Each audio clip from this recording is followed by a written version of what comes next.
Au sommaire de ce D6 Paris, retour sur le déplacement difficile mais victorieux sur le parquet de Skjern. Nedim Remili en visite dans une école primaire de Vitry-sur-Seine et une interview d'Adama Keita. Le Parisien revient sur son début de saison réussi et les prochaines échéances. Mais avant cela, c'est officiel, Nikola Karabatic sera indisponible pendant au moins 4 mois. Le Français a été opéré du pied, il loupera donc la Coupe du Monde en janvier. Après la victoire à domicile face à Toulouse, place à l'Europe pour le PSG direction le Danemark et Skjern, un club redoutable sur la scène européenne, invaincu sur son parquet depuis 3 ans. Déplacement périlleux pour des champions de France en quête d'un 5 sur 5 en Ligue des Champions. Et le match commence bien pour les hommes de Raúl González, première période maîtrisée grâce à un grand Mikkel Hansen, 12-10 à la pause pour le PSG. Le deuxième acte est bien plus serré, l'Europe découvre un jeune gardien de 21 ans, Emil Nielsen, sur lequel vont buter de nombreuses fois les Parisiens. L'écart se resserre, les Danois reviennent à un but à quelques secondes de la fin, avant la libération signée Benoît Kounkoud. C'est gagné, c'est gagné. Pour les Parisiens avec le dernier but de Benoît Kounkoud. Paris qui va au bout de ses difficultés, s'imposer 26-24. Victoire méritée et première place du groupe B à égalité avec les Hongrois de Szeged. Skjern a joué très bien, son gardien a été exceptionnel. Mais on a gagné, c'est le plus important. Le match a été bien pour nous, bien joué. Je crois que la défense a été bien. On a joué bien en attaque, mais on a raté les tirs. Mais nous sommes contents.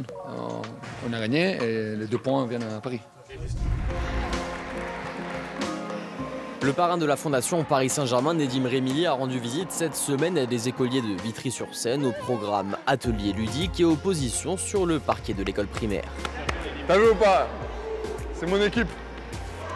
C'est elle-même, c'est grâce à elle. Moi, j'ai rien fait. Les enfants sont ravis, nous aussi on l'est. C'est une chance pour eux de le voir parce qu'ils n'auront peut-être pas l'occasion de revoir un sportif professionnel et notamment un handballeur professionnel. L'après-midi s'est poursuivi avec des quiz autour du handball et une remise de cadeaux pour tous les écoliers. On a la chance de vivre de notre passion et de pouvoir donner notre temps à des enfants pour leur inculquer justement ces valeurs, c'est très important. Donc voilà, aujourd'hui on est dans cette école à Vitry et c'est avec un grand plaisir qu'on partage ce genre de moment.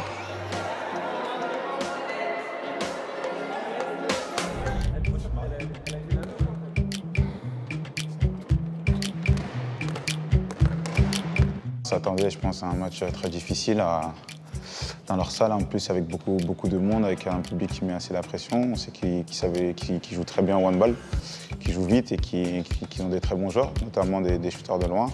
On s'est préparé à une éventualité dans le sens où on savait qu'ils jouaient beaucoup avec les pivots et qu'ils avaient des très bons shooters, donc on s'attendait à tout ça, mais encore une fois, c'est difficile de pouvoir les contrer dans tous les aspects du jeu et ils ont très bien joué au handball, c'est pour ça que le match il a été compliqué pendant les 60 minutes. Le match en soi, nous, il n'a pas été mauvais, mais encore une fois, on tombe sur un gardien qui a eu vraiment beaucoup de réussite sur ce match. On a fait en sorte que ce soit le meilleur gardien du monde à ce match-là, donc c'était très compliqué. On défend bien, mais si on ne marque pas les buts devant, on se rend le match très difficile. Donc c'est pour ça qu'on a joué à 7 contre 6, pour essayer d'avoir des situations un peu plus claires et un peu plus faciles pour nous pour pouvoir tromper ce gardien.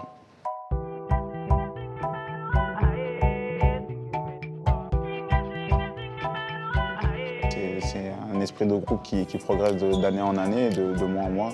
On devient de plus en plus fort mentalement et sur le terrain ça se ressent parce que voilà, par rapport par exemple au match de Nîmes, par rapport à l'année dernière où voilà, on a laissé les points et là on a réussi à prendre un point même si c'était difficile, mais encore une fois voilà, c'est de la progression constante et on travaille ça à l'entraînement et les relations entre nous.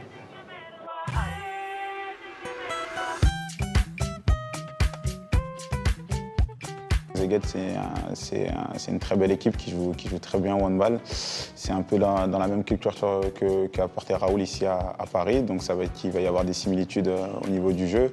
Ils ont des très bons joueurs, ils ont recruté pas mal de monde et je pense que ça va être un choc au sommet. La Ligue des Champions aujourd'hui, c'est beaucoup de clubs qui progressent et qui prennent de nouveaux joueurs avec des nouveaux entraîneurs, donc forcément ça progresse. Et voilà, c'est pas parce que c'est Szeged qui sont incapables de faire de grands résultats comme les plus grands clubs d'Europe. Aujourd'hui, ils montrent très bien qu'ils voilà, ont leur place en Ligue des Champions et ça va être un concurrent direct pour le titre.